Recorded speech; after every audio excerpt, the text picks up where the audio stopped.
Hello students and welcome back to SC classes. आज यहाँ पर मैं आपको बताने वाला हूँ वर्कमैन कंपनसेशन फंड के अकाउंटिंग ट्रीटमेंट को हम कैसे करते हैं, ये आज हम जानेंगे। प्रीवियस वीडियो जिसमें हम लोगों ने जब एग्जिस्टिंग पार्टनर्स अपने पीएसआर को चेंज करते थे तो उस टाइम पे वो गुडविल का ट्रीटमेंट कैसे करते थे, एक्यूमुलेटेड प्रॉफिट या लॉस दिया था उसका ट्रीटमेंट कैसे करते थे, ये सब हमने प्रीवियस वीडियोज़ में देख लिया है। डीके गोयल बुक के बहुत सारे न्यूमेरिकल क्वेश्चन सॉल्व कर लिए हैं। अगर आपने नहीं देखे तो डिस्क्रिप्शन में लिंक अवेलेबल है। कंप्लीट डिस्कशन WCR के बारे में, क्या होता है, कैसे ट्रीटमेंट होता है, सब जानेंगे। सबसे पहले समझते हैं WCR होता क्या है। अगर हम एज्यूम करते हैं कि हमारे बिजनेस में ए और बी दो पार्टनर हैं और इन्होंने बिजनेस को सेटअप किया है और बिजनेस को सेटअप करने के लिए उन्होंने अपने बिजनेस में एक फैक्ट्री इस्टेब्लिश की है। उस फैक्ट्री में बहुत सारी मशीनरी लगाई हैं और 50 वर्कर्स के साथ में वो किसी गुड्स की मैन्युफैक्चरिंग करते हैं। अब क्योंकि 50 वर्कर जब फैक्ट्री में वर्क करेंगे और जब तक ये वर्कर्स फैक्ट्री के अंदर रहेंगे तब तक इन वर्कर्स की सेफ्टी और सिक्योरिटी की पूरी रिस्पॉन्सिबिलिटी जो है वो ओनर्स की, मतलब कि ए और बी की है। फैक्ट्री में वर्क चल रहा है, ऐसा हो सकता है कि फैक्ट्री में वर्क चलने के बाद में वहाँ पर कोई एक्सीडेंट हो जाए, कोई ऐसी कैजुअलिटी हो जाए जिससे वर्कर्स को वहाँ पर हार्म हो जाए। कई बार कैजुअलिटी इतनी बड़ी होती है कि वर्कर्स की डेथ तक हो जाती है, या कई बार ऐसी कैजुअलिटी होती है कि वर्कर्स वर्क कर रहे होते हैं और वर्क करने के बाद कोई एक्सीडेंट होता है जिससे वर्कर्स के बॉडी के जो फिजिकल पार्ट होते हैं वो डैमेज हो जाते हैं। कोई वर्कर वर्क कर रहा था, अचानक से उसका जो हाथ है वो कटर मशीन में चला जाता है और हाथ वहाँ से कट हो जाता है। ऐसे केस में ए और बी को यहाँ पर सोचना है कि अगर ऐसी कैजुअलिटी बिजनेस में अचानक से हो जाएगी और हम उस कैजुअलिटी का पेमेंट वर्कर्स को करेंगे तो हमारे बिजनेस की फाइनेंशियल पोजीशन वहाँ पर इम्बैलेंस हो सकती है। ऐसे ही शॉक और सरप्राइजेस से बचने के लिए बिजनेसमैन ए और बी ने, जो कि बिजनेस के पार्टनर है, इन्होंने पहले से ही इस चीज को एंटीसिपेट करने के बाद में बिजनेस में अपने प्रॉफिट जो आपस में डिस्ट्रीब्यूट कर रहे थे उस प्रॉफिट को कम डिस्ट्रीब्यूट करके और उस प्रॉफिट का एक सर्टेन पोर्शन अलग करके जिसे उन्होंने रिजर्व नाम दे दिया है और एक रिजर्व बनाया जिसे हमने नाम दिया WCR। अब WCR रिजर्व के बारे में बात करें तो वर्कमैन कंपनसेशन रिजर्व, जो कि आप हेडिंग देख रहे हैं, वर्कर्स को कंपनसेट करने के लिए बनाया गया रिजर्व। वर्कर्स काम कर रहे थे, एक्सीडेंट हो गया है और एक्सीडेंट से वर्कर को जो भी वहां पर नुकसान हुआ है इसकी भरपाई करने के लिए ए और बी ने जो रिजर्व बनाया है इसे हम कहते हैं वर्कमैन कंपनसेशन रिजर्व। वो WCR के बारे में एक इंपॉर्टेंट बात आपको ये जाननी चाहिए कि WCR जो है ये बिजनेस के लिए नॉन फ्री या स्पेसिफिक रिजर्व है। स्पेसिफिक रिजर्व का मतलब होता है या नॉन फ्री रिजर्व का मतलब होता है जब कोई रिजर्व किसी एक पर्टिकुलर एम को लेकर बनाया है, जैसे कि यहाँ पर वर्कर्स को कंपनसेट करने के लिए रिजर्व बनाया गया है, तो इस अमाउंट में, इस पर्टिकुलर WCR में जो भी अमाउंट होगा उसका हम यूज सिर्फ उसी पर्पज से कर सकते हैं जिस पर्पज के लिए उसे बनाया गया है। इसे हम कहते हैं नॉन फ्री या स्पेसिफिक रिजर्व। तो वर्कर्स को कंपनसेट करने के लिए जो रिजर्व हमने बनाया है इसे हम कहते हैं WCR। वर्कर्स के साथ कोई कैजुअलिटी होगी, इसकी भरपाई ए और बी को करनी होगी और इसके लिए उन्होंने पहले से एक रिजर्व बना लिया है जिसे हम कहते हैं WCR। मैं आपको WCR के न्यूमेरिकल टर्म्स को यहाँ पे सॉल्व कराऊंगा और उसके साथ में मैं आपको डीके गोयल के क्वेश्चन नंबर 26 को यहाँ पे सॉल्व कराऊंगा जो कि टोटली बेस्ड है WCR के ऊपर में। आइए स्टार्ट करते हैं, टेक्निकल टर्म देखते हैं। और टेक्निकल टर्म अगर हम देखें तो हम देख सकते हैं कि हमारे पास में हमने 4 पॉइंट लिखे हैं और इस 4 पॉइंट को समझने के लिए हम नीचे लिख लेते हैं कि हमारे पास, हम एज्यूम करते हैं कि हमने 40,000 रुपीज़ का WCR अपनी बैलेंस शीट में बनाया था। ये हमारी बैलेंस शीट है, ये बैलेंस शीट का लायबिलिटी साइड है और हमने यहाँ पर WCR जो है वो 40,000 रुपीज़ का बनाया था, ये मानते हुए, अपने प्रीवियस एक्सपीरियंस को देखते हुए, प्रीवियस डेटा को देखते हुए कि हम एक कंप्लीट ईयर में जो कैजुअलिटी का मैक्सिमम अमाउंट हो सकता है वो 40,000 रुपीज़ हो सकता है। अब इस 40,000 रुपीज़ को हमने अपने आउट ऑफ प्रॉफिट बना लिया, मीन्स ये है प्रॉफिट का ही पार्ट, इसे हम बैलेंस शीट के लायबिलिटी साइड में लिखते हैं प्रॉफिट के टर्म में। और ये पार्टनर्स के लिए तरफ से पार्टनर्स ने अपने प्रॉफिट को अलग करके एक अलग स्पेसिफिक रिजर्व बनाया है जो कि हमारे प्रॉफिट का ही पार्ट है। अगर क्लेम होगा तो हम क्लेम दे देंगे, अगर क्लेम नहीं होगा तो पार्टनर्स इसे वापस से अपने कैपिटल में प्लस कर लेंगे, जो कि आपको मैं समझाने वाला हूं। अब यहाँ पर अगर आप देखेंगे तो 40,000 रुपीज़ का हमने एज्यूम कर लिया कि WCR हमारी बैलेंस शीट में बना हुआ है। सिचुएशन कौन कौन सी हो सकती है? इफ नो क्लेम, अगर WCR बनाने के बाद एक कंप्लीट ईयर में बिजनेस में कोई कैजुअलिटी नहीं होती है। जब कोई कैजुअलिटी नहीं होगी बिजनेस में तो वर्कर्स अपने कंपनसेशन का क्लेम नहीं करेंगे, क्योंकि जब कैजुअलिटी ही नहीं हुई तो कैसा क्लेम। ऐसे केस में जब कोई क्लेम नहीं होगा और हमने 40,000 रुपीज़ का WCR बनाया है, ऐसे केस में कंप्लीट WCR को हमें वापस से पार्टनर्स के कैपिटल अकाउंट में उससे डिस्ट्रीब्यूट कर देना है। ऐसे केस में ना तो हमें गेनिंग रेशो निकालने की जरूरत है, ना सेक्रीफाइसिंग रेशो निकालने की जरूरत है, ना न्यू रेशो निकालने की जरूरत है। सिंपल आपको करना है WCR के अमाउंट को आपको डिस्ट्रीब्यूट कर देना है पार्टनर्स के कैपिटल अकाउंट में, क्योंकि कैजुअलिटी हुई नहीं है और ये पार्टनर से अपने प्रॉफिट को सेक्रीफाइस करके बनाया था। ऐसे केस में जब कैजुअलिटी हुई नहीं तो जो प्रॉफिट है उसे वापस पार्टनर्स को कैपिटल अकाउंट में उनके क्रेडिट कर देना है। ट्रीटमेंट कैसे होता है वो मैं आपको बताने वाला हूँ थोड़ा देर में। इसके अलावा लिखा है if claim lower than WCR, हमने WCR बनाया तो 40,000 रुपीज़ का है, लेकिन कैजुअलिटी जो हुई है वो 40,000 रुपीज़ से कम हुई है। हम एज्यूम कर लेते हैं कि इस केस में हमने देखा कि कोई क्लेम नहीं हुआ है। इस केस में जो क्लेम हो रहा है वो 25,000 रुपीज़ का हो रहा है, मीन्स कि हमारे पास है 40,000 रुपीज़। अब 40,000 रुपीज़ में से जो क्लेम है वो 25,000 रुपीज़ का है, तो 40,000 में से 25,000 को तो हमें एक लाइबिलिटी क्रिएट करनी पड़ेगी, क्योंकि हमें वर्कर्स के क्लेम की पेमेंट करनी है। इसका मतलब ये हो गया कि वर्कर्स का क्लेम हमें जो करना है उसके लिए हमने एक लाइबिलिटी बनाई, जिसे हम बोलेंगे provision for WCR। Provision for WCR का मतलब हो गया कि WCR जो वर्कमैन कंपनसेशन रिजर्व था, इसे हमने प्रोविजन में कन्वर्ट करके एक लायबिलिटी क्रिएट की, क्योंकि अभी हमें 25,000 का पेमेंट वर्कर को करना है। लेकिन अगर आप देखेंगे तो 40,000 की हमने लायबिलिटी रिजर्व बनाया था और उसमें से 25,000 की अब हमारे पास में लायबिलिटी बन गई है। इसका मतलब ये है कि अभी भी हमारे पास 15,000 रुपीज़ हैं जो at the end of year workers ने क्लेम नहीं किए। ऐसे में रेस्ट अमाउंट बिटवीन 40 एंड 25,000 जो 15,000 का अमाउंट है, इसे हमें ठीक वैसे ही अपने ओल्ड रेशियो में राइट ऑफ कर लेना है, डिस्ट्रीब्यूट कर लेना, जैसे कि नो क्लेम के केस में था। ट्रीटमेंट मैं आपको बताने वाला हूं। केस नंबर 3 अगर आप देखते हैं लिखा है इफ क्लेम इक्वल्स WCR, आपने जो 40,000 रुपीज़ का जो रिजर्व बनाया था उसके इक्वल्स ही हमारे पास क्लेम हो गया है। इसका मतलब ये हुआ कि हमने जो अंदाजा लगाया था 40,000 रुपीज़ का, उतना ही क्लेम वर्कर्स के एक्सीडेंट के बीच में वर्कर्स को पेमेंट करना है। तो हमें अब 40,000 रुपीज़ जो WCR है इससे एक लायबिलिटी बनानी पड़ेगी, जैसा कि हमने यहाँ पे 25,000 की बनाई है, अब यहाँ पर हमें बनानी पड़ेगी 40,000 रुपीज़ की। तो हम एक लायबिलिटी क्रिएट करेंगे। और अगर हम पॉइंट नंबर 4 देखते हैं तो हमारे पास WCR था 40,000 रुपीज़ का, लेकिन वर्कर्स का जो क्लेम है वो हो गया 50,000 रुपीज़ का। ऐसे केस में 40,000 रुपीज़ तो लायबिलिटी बनेगी ही बनेगी, साथ में हमें 10,000 रुपीज़ की एक्स्ट्रा लायबिलिटी वहाँ पे इंक्रीज करनी पड़ेगी और उस लायबिलिटी का पेमेंट हमें वर्कर्स को करना पड़ेगा। तो हम लायबिलिटी क्रिएट करेंगे। तो 4 केसेस आप देख पा रहे हैं, जिसमें पहले केस में लिखा है कोई क्लेम नहीं हुआ वर्कर्स के बीच में, वर्कर्स के क्लेम नहीं होने पर हम कंप्लीट WCR को ओल्ड पार्टनर के ओल्ड रेशियो में राइट ऑफ कर देंगे। केस नंबर 2 जहां पे WCR था 40,000 का, लेकिन क्लेम 25,000 का हुआ है, तो 25,000 की लायबिलिटी रेस्ट 15,000 पार्टनर्स के ओल्ड रेशियो में राइट ऑफ कर देंगे। केस नंबर 3 में 40,000 था, 40,000 एक क्लेम हो गया है, तो पार्टनर्स को कुछ नहीं मिलेगा, लेकिन लायबिलिटी हमें क्रिएट करनी पड़ेगी 40,000 रुपीज़ की। और पॉइंट नंबर अगर आप 4 देखते हैं तो हमारे पास में 40,000 थी, लेकिन लायबिलिटी बन गई 50,000 रुपीज़ की। हमें 10,000 की लायबिलिटी और इंक्रीज करनी है।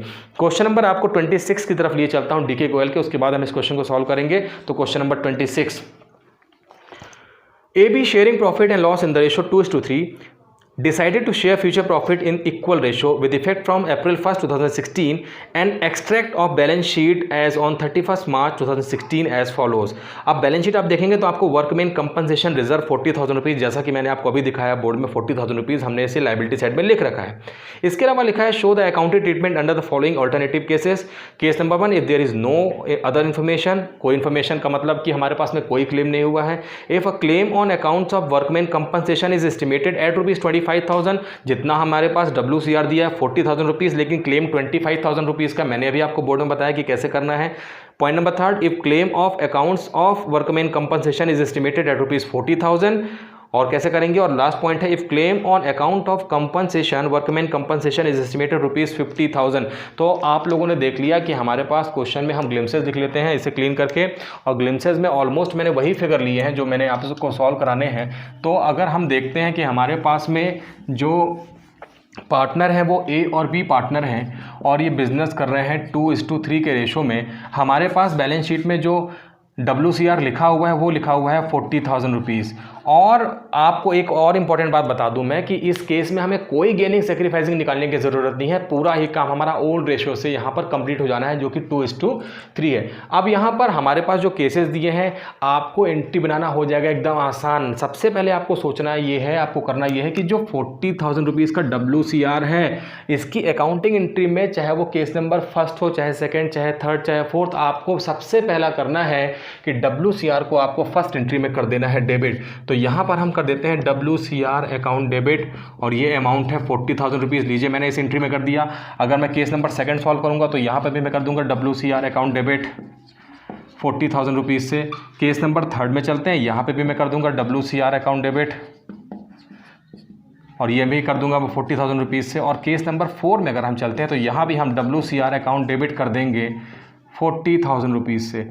तो ये देखिए 40,000 रुपीज़ से अब आपका जनरल एंट्री का एक पार्ट ऑलमोस्ट क्लियर होगा कि भैया अगर हमारे बैलेंस शीट में WCR दिया है और ट्रीटमेंट का कोई भी हो, इन 4 में से कोई एक केस आएगा, लेकिन हमें करना ये है कि जो हमारे पास क्वेश्चन में WCR दिया है सबसे पहले उसको आपको कर देना है डेबिट। अब केस नंबर 1 लिखा है, अगर आप देखेंगे तो केस नंबर 1 था कि नो क्लेम WCR, पार्टनर्स ने, हमारे वर्कर्स ने कोई क्लेम नहीं किया है। ऐसे में इस WCR के टोटल अमाउंट को हमें पार्टनर के ओल्ड रेशियो में डिस्ट्रीब्यूट कर देना है। तो यहाँ पर हम करेंगे to A's capital account and to B's capital account, और ये आपको करना है सीधे सीधे पार्टनर्स के ओल्ड रेशियो में। मैंने आपसे बताया कि हमें इस ओल्ड रेशियो में से राइट ऑफ कर देना है, कोई गेनिंग कोई सेक्रीफाइसिंग नहीं। अगर हम ऐसा करते हैं 40,000 रुपीज़ को अगर हम पार्टनर 2 और 3 के रेशियो में ए और बी में डिस्ट्रीब्यूट करते हैं तो हमारे पास में यहाँ पर 16,000 और 24,000 रुपीज़ हमने डिस्ट्रीब्यूट कर दिया। पॉइंट नंबर 1 हमारा ऑलमोस्ट क्लियर हो गया, दैट्स इट। पॉइंट नंबर 1 में आपको इससे ज़्यादा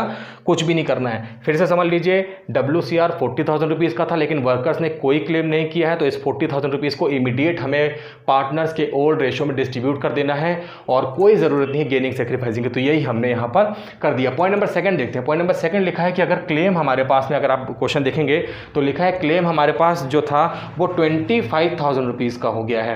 और 25,000 का क्लेम होने का मतलब है कि मैंने आपसे कहा कि 40,000 रुपीज़ मैंने लिख दिया कहाँ पर, WCR जो कि चारों केसेस में लिखा है। अब 40,000 रुपीज़ में से 25,000 रुपीज़ वर्कर्स ने क्लेम किया, मतलब कि मेरी लायबिलिटी बन गई। और इस लायबिलिटी को मैं लिखूंगा टू प्रोविज़न फॉर WCR, और वो अमाउंट में लिखूंगा 25,000, क्योंकि 25,000 रुपीज़ का क्लेम वर्कर्स ने किया है। इसका मतलब ये हो गया कि 40,000 का हमने एस्टिमेट लगाया था लेकिन वर्कर्स ने क्लेम किया 25,000 का, तो रेस्ट अमाउंट 15,000 रुपीज़ मुझे ठीक वैसे ही करना है। जो 15,000 रुपीज़ बच गया वो हमारे पार्टनर्स का है, इन्हें पार्टनर्स के ओल्ड रेशो में डिस्ट्रीब्यूट कर देना। तो हम लिखेंगे to A's capital account and to B's capital account, और इसे हमें यहाँ पर कर देना है ओल्ड रेशो में डिस्ट्रीब्यूट। अगर हम ऐसा करते हैं तो हमारे पास में जो 15,000 रुपीज़ रेस्ट बच गया है उसे हम 2:3 के रेशो में ओल्ड रेशो में डिस्ट्रीब्यूट करेंगे, और यहाँ पर हमारे पास में 6,000 एंड 9,000 रुपीज़ आ जाएगा। तो केस नंबर 2 सॉल्व हो गया। 40,000 हमारे पास में WCR था, क्लेम 25 का, डिफरेंस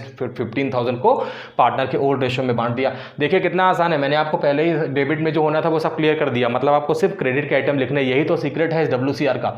पॉइंट नंबर 3 में चलते हैं। पॉइंट नंबर 3 लिखा है कि if claim equals to WCR, मतलब अगर हमारे पास में 40,000 रुपीज़ लिखा हुआ है और क्लेम भी 40,000 रुपीज़ का हो जाता है तो आपको कुछ नहीं करना है, पार्टनर्स को तो हमें कुछ देना नहीं है, हमने ऑलरेडी WCR को डेबिट कर रखा है।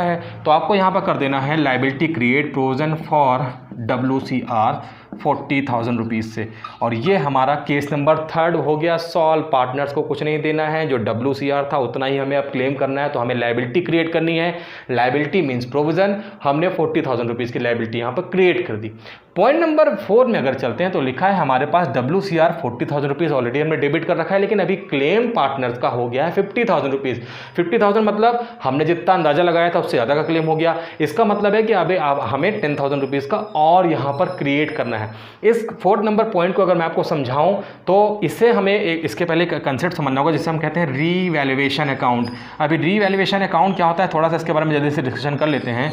जब भी पार्टनरशिप फर्म में रिकॉन्स्टिट्यूशन ऑफ पार्टनर्स होता है, मींस एग्रीमेंट में कोई ना कोई वहाँ पे चेंजेस होते हैं, जैसे कि अभी हम पढ़ रहे हैं कि एग्जिस्टिंग पार्टनर्स से अपने PSR चेंज कर लिए और उनके रेशो चेंज हो गए हैं। ऐसे केस में हमें अपने एसेट्स और लायबिलिटी का करना होता है रीवैल्यूएशन। रीवैल्यूएशन में हमारे एसेट्स, बिजनेस की एसेट्स और या लायबिलिटी इंक्रीज या डिक्रीज हो सकती है। इस रीवैल्यूएशन के कंसेप्ट को समझ लेते हैं। अगर हम एज्यूम करते हैं कि हमारे बिजनेस में लायबिलिटी इंक्रीज होती है तो हम लिखेंगे इंक्रीज इन लायबिलिटी, और इसे हमें लिखना है अपने रीवैल्यूएशन अकाउंट के डेबिट साइड में, मतलब कि टू साइड में, क्योंकि जब लायबिलिटी 2 होगी तो इंक्रीज हो जाएगी। इसका मतलब ये है कि अगर लायबिलिटी डिक्रीज हो जाएगी तो आ जाएगी बाय डिक्रीज इन लायबिलिटी। तो लायबिलिटी डिक्रीज होगी तो उसे हमें लिखना है क्रेडिट साइड में, जब लायबिलिटी डेबिट होती है तो वो डिक्रीज होती है। ठीक ऐसे अगर हमारे पास एसेट्स इंक्रीज हो रही है तो उसे हम लिखेंगे बाय इंक्रीज इन एसेट्स। अगर एसेट्स इंक्रीज होगी तो वो डेबिट होगी और उसे हमें लिखना है डेबिट करना है, मतलब कि रीवैल्यूएशन का होंगे बाई साइड में लिखना है। लेकिन वहीं अगर हमारी एसेट डिक्रीज होती है तो हम लिखेंगे टू डिक्रीज इन एसेट्स, हमारी एसेट्स को हम कर देंगे डिक्रीज, और इसे हमें लिख देना है रीवैल्यूएशन अकाउंट के टू साइड में। ये फॉर्मेट आपको अच्छे से समझना होगा, फिर से समझ लीजिए। लायबिलिटी इंक्रीज होगी तो टू साइड में, डिक्रीज होगी तो बाई साइड में। ठीक वैसे अगर हमारी एसेट्स इंक्रीज होती है तो बाई साइड में, और डिक्रीज होती है तो टू साइड में।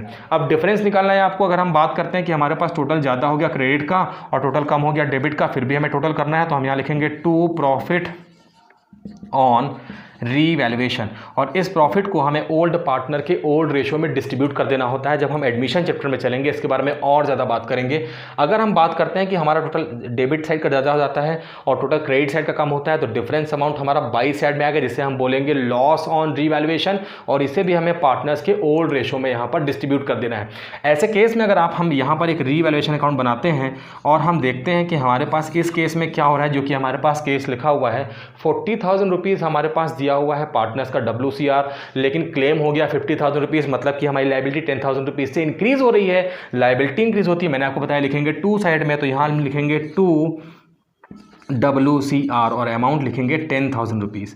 अब हमारे पास कुछ भी लिखने के लिए नहीं है, तो हम यहाँ पर टोटल करेंगे, तो हमारे पास टोटल आ जाएगा 10,000, और यही हमारा हो जाएगा टोटल 10,000 रुपीज़, और इसी 10,000 रुपीज़ को हम लिखेंगे by loss on revaluation transfer to A capital B capital, और इसे हमें ए और बी के कैपिटल में यहाँ पे डिस्ट्रीब्यूट कर देना होगा। और अगर हम इसे डिस्ट्रीब्यूट कर देते हैं तो हमारे पास में 4 and 6,000 रुपीज़ डिस्ट्रीब्यूट करने के बाद में आएंगे। तो ये कंसेप्ट आपका क्लियर हो गया कि जैसी लायबिलिटी इंक्रीज़ हुई, लायबिलिटी इंक्रीज़ होने के बाद में हमने लायबिलिटी को इंक्रीज़ किया, और इसका कॉन्सिक्वेंस ये हुआ कि पार्टनर्स को हो गया 10,000 रुपीज़ का लॉस, क्योंकि हमने अपने प्रॉफिट में से सिर्फ 40,000 रुपीज़ निकाले थे, 10,000 रुपीज़ और निकालने हैं, और जब हम 10,000 रुपीज़ और निकालेंगे तो हमारे प्रॉफिट हो जाएंगे कम, तो इसे हम अपने प्रॉफिट में से कम करेंगे।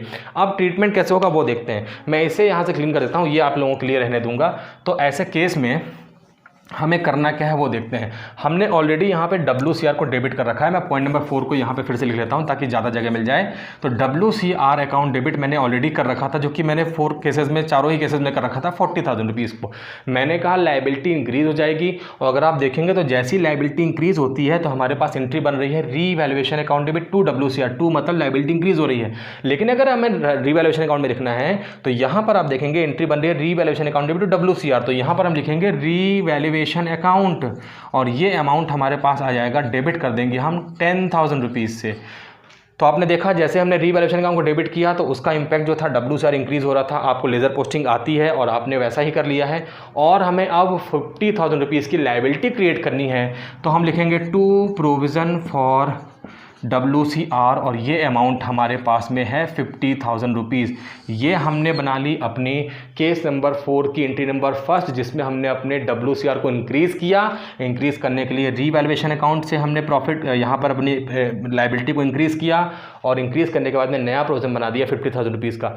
लेकिन वहीं दूसरी तरफ आपको सोचना है, ये जो हमारे पास में हो गया, इसका कॉन्सिक्वेंस ये हुआ कि पार्टनर्स को हो गया लॉस, और लॉस की भरपाई करने के लिए हम एंट्री पास करेंगे, और हमारे पास एंट्री बन जाएगी एस कैपिटल अकाउंट डेबिट, बीस capital account debit to revaluation account. तो ये रीवैल्यूएशन अकाउंट कैसे आ गया मैंने आपको बता दिया। आप एंट्री देखेंगे तो एंट्री दिख रही है A account debit B account debit to revaluation, क्योंकि ये आया बाई साइड में है, ये बाई साइड में आया और टू साइड में रीवैल्यूएशन हो गया, तो हमने एंट्री पास कर दी एस कैपिटल अकाउंट डेबिट बीस capital account debit to revaluation. Amount आपको पता है 4,000, 6,000 देन 10,000। तो ये है कंप्लीट WCR 4 केसेस, एकदम आसान। पहले WCR को डेबिट कर लीजिए जितना हमारे पास दिया है, नो क्लेम में पूरे WCR को आपको ओल्ड रेशो में डिस्ट्रीब्यूट कर देना है। केस नंबर 2 आपने देखा 40 था, 25 का क्लेम हुआ, तो बाकी का रेस्ट अमाउंट जो 15,000 था उसे हमने ओल्ड रेशो में कर दिया। केस नंबर 3 में 40 और 40 ही क्लेम, तो हमने न्यू वहाँ पर लायबिलिटी क्रिएट कर दी। और पॉइंट नंबर 4 में हमने देखा कि हमारे पास अमाउंट है 40 का, क्लेम हो गया 50 का, 10,000 की लायबिलिटी हम और इंक्रीज़ करते हैं, और इस लायबिलिटी की वजह से पार्टनर्स को हो जाता है लॉस। तो पहले हमने यहाँ पर नया WCR क्रिएट किया 50,000 रुपीज़ का, और लॉस जो हो गया due to revaluation of WCR 10,000 rupees loss को हमने पार्टनर्स को यहाँ पर उनके ओल्ड रेशो में ही डिस्ट्रीब्यूट किया है। कंसेप्ट क्लियर है, WCR को पहले डेबिट करना है, किसी दूसरे रेशो का कोई काम नहीं है, ओल्ड रेशो के बेसिस पे ही हम सारा कंसेप्ट क्लियर कर सकते हैं। और ये कंप्लीट सेगमेंट आपने देख लिया है WCR का। आई होप आपको ये समझ में आया होगा। नेक्स्ट वीडियो में इन्वेस्टमेंट फ्लक्चुएशन रिजर्व के साथ आपसे फिर मिलते हैं, तब तक के लिए वंदे मातरम, जय हिंद।